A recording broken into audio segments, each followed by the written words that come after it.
right, welcome back to a Life and Style Monday edition, Inspiration Monday, the Everyday Woman. Remember, last week we had the three amazing women in studio. Well, not really in studio, at the Westgate Mall, but we were talking about living with HIV, and we had Fenny, Passy, PP, and Doreen. The teachers don't put HIV in a nice way. Our teacher told us people living with HIV are promiscuous, people who have HIV are going to die. You know, isn't there the high schools, Soto and all that, and then there's this organization that comes that, boom, you know what, we are giving people soda and bread for testing for HIV. I'm like, okay. Nikaulizwa unajua kusoma. It's a thing they line do. mbili, line moja. So, ndio sasa babu aliliendo tukamwona kwa TV. After that, I did like 20 other tests to confirm. Babu akatuambia yeye hana dawa. Dawa iko kwa imani. Na tulikunywa kikombe. Na tukajua imani tuko nayo. So ndio mimi huyu, you are HIV positive. Utaambia watu nini? Karibuni tena, tuendelee. And we've gotten to a point where we talked about it. We went through the stigma and we realized, unajua ni aje? Nitasema, accept me. And I think when you get to that point, it's more free. Yeah. It is more free. Now you can live your life fully. But are you prepared for the hate, the love that comes? Are there platforms where the three of you and many others are on, where we talk, encourage, and even those people who are not willing to talk on social media, but they have a space where they can vent and be like, Mimi niko 3 lines, 2 lines, Mlilisa 2 lines, 2 lines, 2 lines. You know, like, what kind of medication are you taking? Are you eating right? Are you exercising? What are some of those things that, and even the children in our lives, are we telling them about all of this? Maybe we can start with you, Fenny. I don't know which question you'll go with because I just went in. Do not even go there. Choose one. Okay. So now, you know what? I'm still lucky to be on first line. Okay. What I said is that I'm going to take my ARVs because they're my life. This is what I'm living for, you know? Before, of course, I got the kids, yeah? I say, this is what I'm living for. So then I'm going to start taking my ARVs 100%. I think the only time that I defaulted on my ARVs was when I broke up with the father of my babies 2-3 days, and I was so stressed up and everything. Yeah. But then, basically, I'm on first line, and then during first line, first line we had two medicine as well. We had 2 pills. Now they've changed to 1. But then now, yeah, 1 pill daily. But now that was so stressful. I remember posting it on Facebook, on social media, that is Instagram, Facebook, about how much of a, like, I even wrote about it on the column in the Nairobian, like, you know what, I'm getting into a point where it's like the side effects from 11 years ago are coming back, you know, feeling drowsy, hallucinating, having nightmares. Yeah, I used to have nightmares. Oh, wow. Yeah, like I'm dreaming that there's a python that is biting me and my babies. So that is a side effect to this medication. Yeah, it's some combination called efavirenz. Efavirenz is so strong. I remember that time when taking efavirenz in 2014. It was efavirenz 600 milligrams, and they say that it deforms the fetus. So when you're on efavirenz and you're pregnant, you need to be changed on another ARV, but still on first line. Yeah. So those are some of the challenges that, you know, now as a person living with HIV, I experience. And then another thing is that raising HIV negative babies is not easy. It is not easy because people who really know, you know, the way we say that social media have lawyers, counselors, and everything, you know, they're the ones who will come and comment, Penny, today if Faraja wakes up and sues you after 18 years, you know, and say, you know what, ma'am, you did not seek my consent, you know, at this specific time that you're going to come out, and even when you're raising me as a HIV negative baby, you're putting out there so much about myself, you know, which is so true. It actually sinks in you, you know. But then you're like, okay, so what can I take and what can't I take on social media, yeah? So I said to myself, I'm going to, it's really taught me, the critics have really taught me. I take the critics these days and I'm like, yeah, I can use that. I can make something out of that, you know?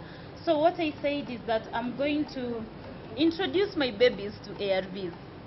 Yes, in a way that, in as much as they're no longer taking ARVs, they normally take something called prophylaxis from birth up to 2 years, and then once they are officially HIV negative, negative they're out here.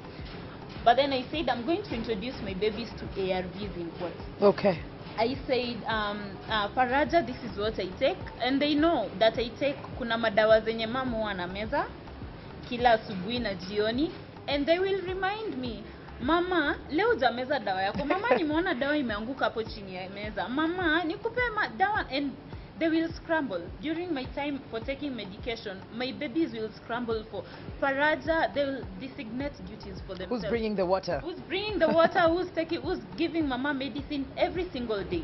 I said, I signed up for this. I'm going to go for this 100%. You know, true. by the time that my babies know actually that I've been taking these ARVs because I'm HIV positive, they'll be so free with it. They'll say, you know what, these are the drugs that have kept her going all this time. Then this means that they are good drugs, you know? Yeah. They keep her going, contrary to what maybe we are still learning in school about ARVs. And then another thing is that I said, because it is about my babies, and I looked at the young people, how people judge them, how we are so quick to release statistics on over 300,000 youth are living with HIV in Kenya, and then we go and sit down. You know? So what I started is that I started an initiative, like a program to go to schools and talk to these young people, reach out to them. You know, are you sexually active? Use a condom. Things that people don't really want to talk about. And this is how the ARVs look like, and I've gotten so many young people who are actually HIV positive in high schools, and I've done that because I realized 11 years down the line, no one is still being concerned about what those people in high school are actually like, you know, what they're going through with their ARVs and everything. I remember being caned in high school. I would receive 4 Bunsen burners in a day, 2 at 9 a.m., 2 at 9 p.m. because of going to class, going out of class for the wrong reason, the wrong time. Oh, Bunsen burner, the cable. The Bunsen burner, yeah. Yes, okay, okay. Oh, yeah, you're wondering the flame. No, yeah, I was like, okay, so why are they giving her like a gas cooker? I'm sorry. Okay. Maybe ulikuwa na makosa mingi kubwa kubwa, you know. No. Maybe you needed to carry them on your back as punishment. I don't know. In my school, they would beat you with Bunsen burners. Yeah. So then, 11 years down the line, this is still happening. You know, in as much as, of course, they don't beat people like that today.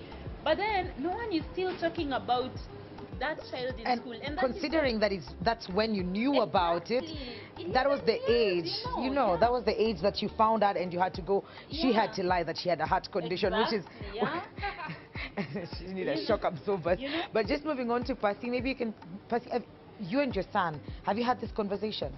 Okay, for my son, just like Shani said, Trevor knows mama umeza dawa, anajua za asubuhi ni gani, za jioni ni gani, but hajui ni za nini. At some point, he asked me, na wewe kwani upo nangi? Oh God. Like, hizo miaka zote upo nangi.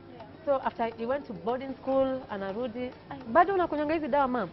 Ambia, bado. So now that he's 10. Yeah. Okay, this is my indio challenge niko nayo kubwa in living positive. Like, zile zingine mi brush off, I come over. Then I'm like, how will I tell him? I remember the last time we were hosted with Kemboi, tulikuwa tumekaa, we were watching.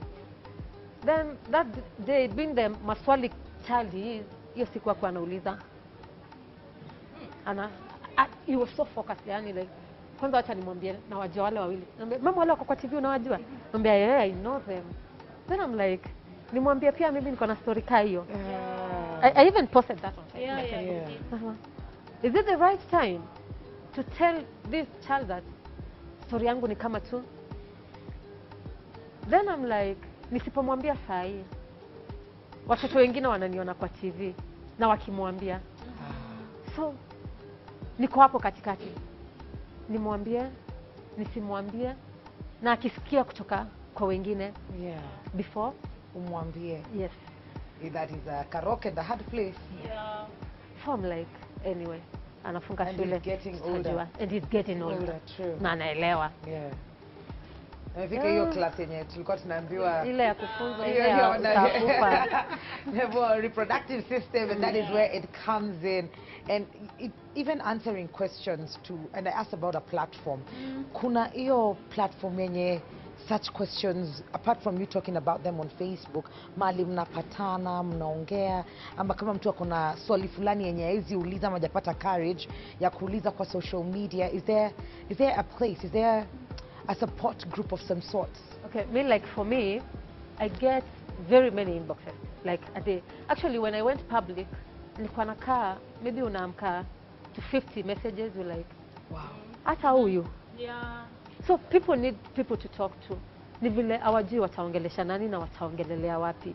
Yeah. As for me, actually, I heavily use my social media. Okay. Heavily. Recently, I put out a number. Ambayo,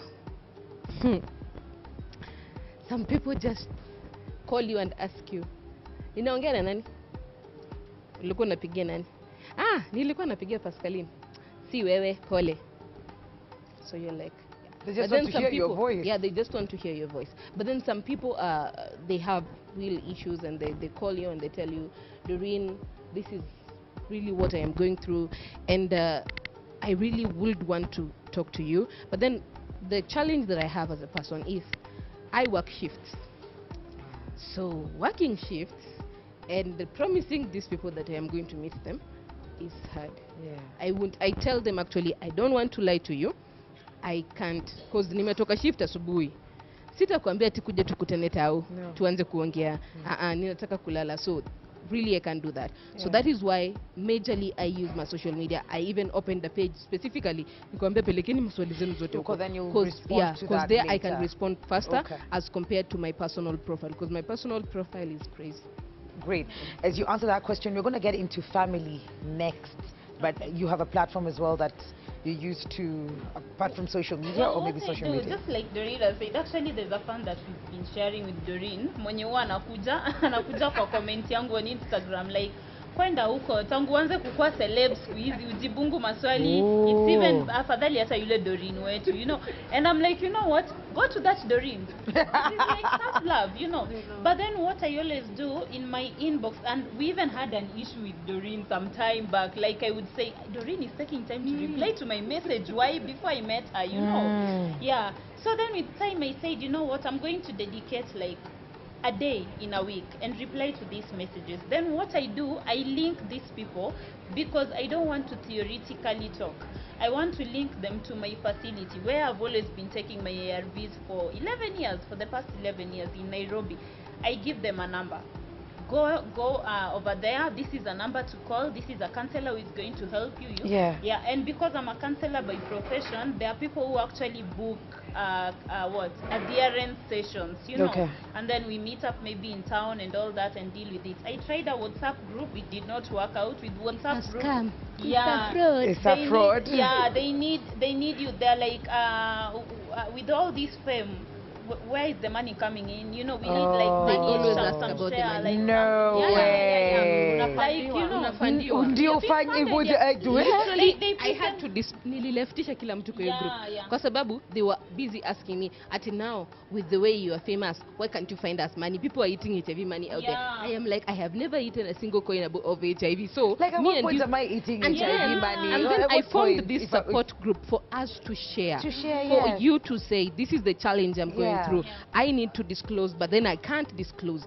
I am dating this person we've been dating for 3 years and he doesn't know my HIV status. Oh wow. I get a call at 4 a.m. in the morning, someone telling me, this man I'm dating, he wants us to go get tested. What do I do? You see? Yeah. So is there like, maybe we need to, I don't know, like a proper registered, you see the way like we have Alcoholics Anonymous, something I think we need for the serious people to physically go there to get, because it's necessary to get it. And it's so wow, atipesa. Okay. We talked about stigma, and I like that Doreen also mentioned the stigma yako mwenyewe self, and then there is also social media that you've all been so vocal about. But what about family? Because you know there's that, and I would say with social media, probably you don't know them, and it was a choice. I could decide to keep quiet forever, and I could decide to speak. By the time I decide to speak, I know for sure this is what I will meet. This is the love, the hate, all together. But family, these are people you did not choose. These are your persons. You know, How do you deal with that? I'm going to Yeah, start okay. with, yeah, please. I'll go teacher. Mimi family, okay, I would say I was lucky I was born alone, no brother, no sister, Okay. but I have aunts, uncles. Yes. So before I knew my status, nilianza kutokea tu vidonda, like, so mi sikuwa najua. Apparently one of my aunts alikuwa anajua utu ni kama maybe tu vidonda. So walikuwa wananishindilia nini nile unataka kuambiwa kitu na uambiwi. So na unajua mimi sijui, naambia labda proteins nini, I'm eating a lot of sausages like. So when I went public, my friend, my aunts, my uncles, okay, sasa siku hizi ndio nawaona kwa mtandao. Mtandao. Kwa mtandao. Na mimi nikikuona tu sina kuassume tu, like sina ubaya, but when I needed you guys, You were not there. you were not there.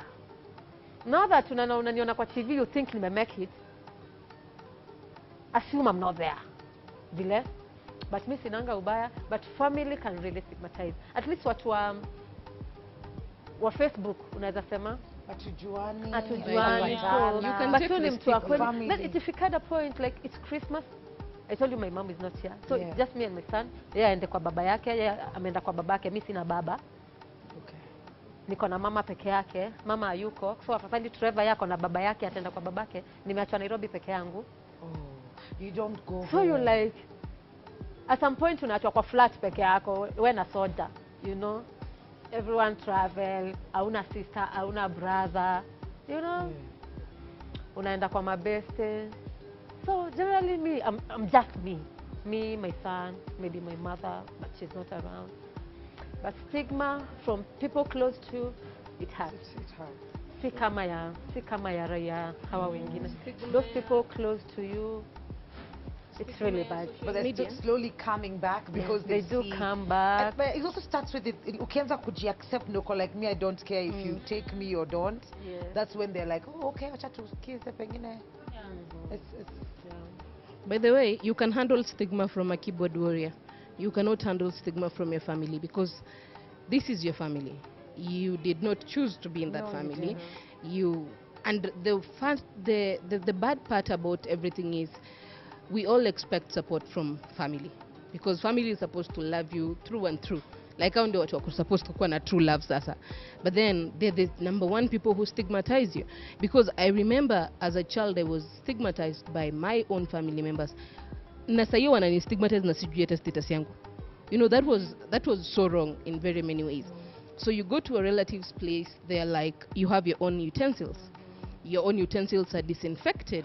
Your clothes are washed with the disinfectant. And you look at it and you're like, mbona wanani treat different, but haujui. So years later it dawns on you that these people just they were just stigmatizing me because they were even afraid. So it reached a point mimi niliacha kuenda kwa relatives. Nitakuja nikusalimie niende kwetu. And I told my mom I am never ever visiting your relatives because most of them you go there, you've just had breakfast. Saa 3:30 unaulizwa utakunywa maziwa? Like, you know, it's like I can't handle just breakfast, lunch and dinner. You see, now I need to fruit to things in here. And then you're like, enda pale kwa meza kuna tumachungwa nimekuachia. So you're like, you don't have to do that because I am a normal person. I am living like a normal person. So you don't really have to. They even anakuwekea kwa cup ya plastic sijui to dispose it later. I don't know.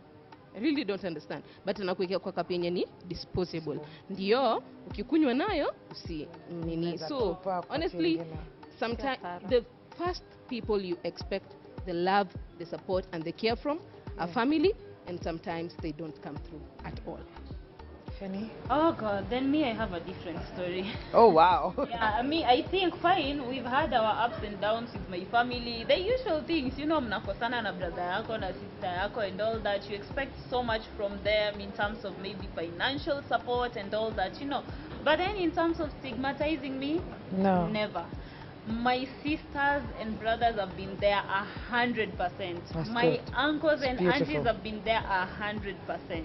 You are a lucky child. 100%. Yeah. Like, actually, they've not even been at a special treatment. Yeah, they know you're HIV positive. Yeah, they know. They always see you on TV, ukipiga kelele on social media. Next, I mean, it's tough love. You know, like it's, well, they're not assuming that they are not seeing what you're doing. At some point, when I started doing the t-shirts for Stigma Free and everything, I had a family member who bought like 10 of them. Wow. Yeah, she just called. Sasa, we were going for a burial home, and she said, you know what, bring me the t-shirts. Like, they will just see from a distance, of course. Of course, they want to, can I say, balance on how to use social media. Not that they are not commenting because they fear being you know, associated with you, but then they know how to balance it, you know. Hawatakuwa hapo hivyo kila siku, sasa mimi ni sister ya Penny ama brother yake ama cousin yake, hata ni comment kila saa hapo, no. But then for me, my family has been so mature in terms of stigma, very mature. They won't take you like, they won't give you a special treatment. At the same time, it is tough love, and at the same time, you're just a normal person. Yeah, but then if we meet up, hata hakuna mtu atakuja, nilikuwa na sijui hapa pana. But they know what you're doing. You are a lucky child. Trust they me. have in some of us, stigma, it was totally different. Yeah. Literally, my sister left me on like I was so sick.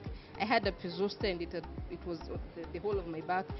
And she just left me. Akaniambia wacha ninunue skuma nikuje tupike. Aki alienda. Now my mom comes from work jioni, ananipata nimelala hapo nje. Ananiuliza, kwani sister yako alienda kununua skuma jarudi? Kutoka saa 7 ya mchana alienda. Like she just got tired of taking care of me. Ako like, You see? Yeah. When it comes to my brother, that is a whole different case. Kwa sababu huyo. Yes, we share. What do? Honestly, you are very lucky. Because some of us, and then stigma ya familia ni mbaya, by the way.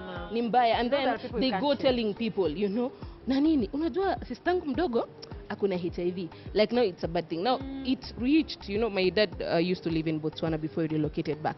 So he's there, he's talking to someone like, I want to bring my young daughter to come here and study. Ule mwenye kuna HIV. He has never told I have them. a name. So clearly, mwenye muambia ni nani. So As we come to the end of this, and I do not want to make it a light matter, probably because I'm asking it at the end, but dating. Right? Oh wow, I'm sorry. I'm sorry, Fancy. No, like even having to meet someone and tell them and then walk out on you and even making a decision. I don't know, Doreen, will you have children? Is it something that you want to do? Yeah, I will when I grow up. 26 is good. It's okay. She's 26. Where? Bado mimi ni spring chicken. Yeah. Anakuambia ulikimbia. Yeah, sana hivyo ndio unaambiwa. When I grow, okay, so no, sorry, but yeah, when I feel like I'm ready, because I already had 2 miscarriages, so I'm kind of dealing with that. So maybe later on I will have kids, but dating is hard. I remember you told me on the show. It's difficult. I think PP Appa is the one who's not having a problem. She's like, it's easy. What are you talking about? You know what to expect. Nipe tips. Sema kwanza. Because dating is hard. Okay. It's hard because people will always base it on your HIV status. Okay, for me it is hard. Because and the reality actually of most people of any dating is difficult. Because you someone comes to you and they're like, Mimi, sina shida na your HIV status. So they want to base it basically on your HIV status. Why? Because they will have power over you. You will feel like nobody else is going to accept me as easily as he did. So let me just stick around, you know. And even if as bad as that relationship is, you're like, ni sawa tu. You see, anakukulisha blue ticks, unamwambia hi blue ticks, hi part 2 blue ticks again, you know. And literally you're there, and then they're like 3 days later ako like, ulikuwa unasemaje? Oh wow. Yeah, you see. So it's a scam. Dating is scam kubwa. But okay, the people they genuinely accept your HIV status. They want to know about your HIV status. They want to learn about it. There are some who think they want to learn, who think they understand, and who think they have accepted, but they have not. Because I once went somewhere for a sleepover. Boy child kidogo anguke kwa kitanda. Alikuwa huko. And then he's like, Aki, you're an amazing person, but I cannot do this. You're lying. You're a good woman. Aki, we need more people like you in society, but I cannot do this. You know? So, for me, You're an actually, inspiration to many. you're an inspiration to many. No, I don't need that. I think I'm here for that. Oh, Yeah, wow. I know. Okay. Do you guys want to share? Fast before. Me, mine is different, man. Me, I know, right? You shaved your hair, no? me dating for me, I think, fine, I've been rejected. I told you guys I've been rejected by over 15 men, I think. You know, but me, you will say, you keep going and going and going. Globalization. Something, you know. So something so funny is that there's a bar that I've set for myself. Like, you know what? You HIV negative man, you are the one with the problem. Thank you. You have STIs. You have, you don't even know their status. And I don't know. At least me, I have HIV. Me, I don't know yours, So from that point, in short, me, I'm dating a very, very mature person. Whoop, whoop, whoop, whoop. He's so mature. He's HIV negative. Oh my God. Okay, I don't know what. I think we are going to raise about 4 HIV negative babies. On top. Akina. Now. Oh, okay, sawa. Now. Okay, yeah. And all through, fine, I've been having silly challenges like CJT, you are out there, you've come out publicly before this man, now because now you're public, people are going to think that, blah, blah, blah. Yeah. But even before that, my God, me, I've been a free bird. I've been flirting a lot. I go to those dates. Date lazima tuende. Tutakula food ya free aje. We. I'm not HIV positive until nimeze hiyo dawa. Ndio naona kumbe niko HIV. Niko na HIV, okay? Nafaa kumeza dawa, Yeah. But other than that, I have a very good man. Wow. Very good. Tutakuja kula keki Good lini? man, you. All right, Pipi. Yeah. Me dating, okay, ever since I went public, kabla kuja kuniingiza box, you know what to expect. Nishatoka kwa disclosure, like I have to disclose to this man. So kabla ukuje, You know what to expect. This HIV negative guys, like utakuja ujaribu, you're a nice lady. Maybe sa hiyo mtu status anajua ni ya WhatsApp yake peke yake. You don't know your HIV status. You only know about your WhatsApp status. What are you trying to tell me? Actually, me too, I'm dating Yeah. a negative guy. Yeah. Ule alinikubali saa ile hakuna mtu alikuwa. Yeah. Ile time after kutoka hosi sasa ile nikikaa ile ukimwi sasa kabisa, Yeah. Yeah, so far. Then one funny thing about our wanaume negative, sorry to say, hao ndio wanatukimbiza sana. Am I wrong? True. Then you're like, Oh, wow. hata mimi sipatangi positive. I've never dated a HIV positive man. Sipatangi What positive. any negative? Kwanza after they hear undetectable is equals to untransmittable. Thank you. When I'm taking my drugs well, when my viral load is undetectable, siwezi kushikisha. Mse hata hataki protection. I live a normal life. I date normally. Good stuff. Nitakuacha kama mtu ako positive, No, so na ilikuwa muhimu niulize swali, kama mlikuwa na mapoints ukileta za kubwa kubwa. upuzi na kuacha kama ule mtu. And don't date me because don't think you are doing me a favor. Yeah. Dating me just because Yeah. I'm HIV positive. Hallelujah. Roja inafikanga mahali kwa ati ingekuwa si mimi, ni mimi peke yangu nimekukubali ukiwa hivyo. Yeah. My friend, some are behind you, a big you. Yeah. Why? Okay, great stuff. So we need, I know. We said this show is going to be a 2-hour show, 1-hour show, but I'm so glad that you guys came. Can please we share quickly social media so that people can follow you up if they have any questions? Okay. And if they want to sort of like have someone hold their hand as they walk the journey? And the camera is that one. Okay. Okay. Facebook, this one. Sorry. Facebook, PHENNY Awiti. That is Feni Awiti. On Instagram at Awiti Feni. Yes. Twitter sijui bado kutumia. So yeah. I do activism on Facebook sana. Huko ndio kuna raia wengi. Pasi, P-A-S-S-Y, space, M-A, Matreva. So it's Pasi Matreva, meaning Pasi Mama Treva on Facebook.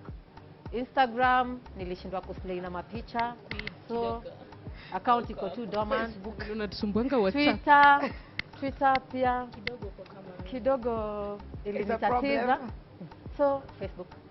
All right. kujieni lessons za Twitter. Oh, okay, sawa. Eh. We. Mi ni tweet. So Facebook I'm Doreen Mora Moracha, jina za M-Pesa. On Instagram is Doreen Mora Moracha, same name. On Twitter is D_Mora. Yeah. Yeah, ukitaka unaweza mtafuta kama Jewel Candy. Jewel Candy. Doreen Platinum. That's what's up. Yo, akona ma grills, manini nini. Anyway, God bless you girls. You are Thank you doing so much. amazing things out there. And keep spreading positivity. Let's radiate it. It starts from within and then it goes out. We love you guys. Talk to us on social media if you have any questions for these amazing ladies and for us as well. KTN Life and Style on Facebook, KTN Life_Style on Twitter and Instagram. We're taking a very short commercial break. When we come back, it's all about books and blogs with Catherine Mwangi.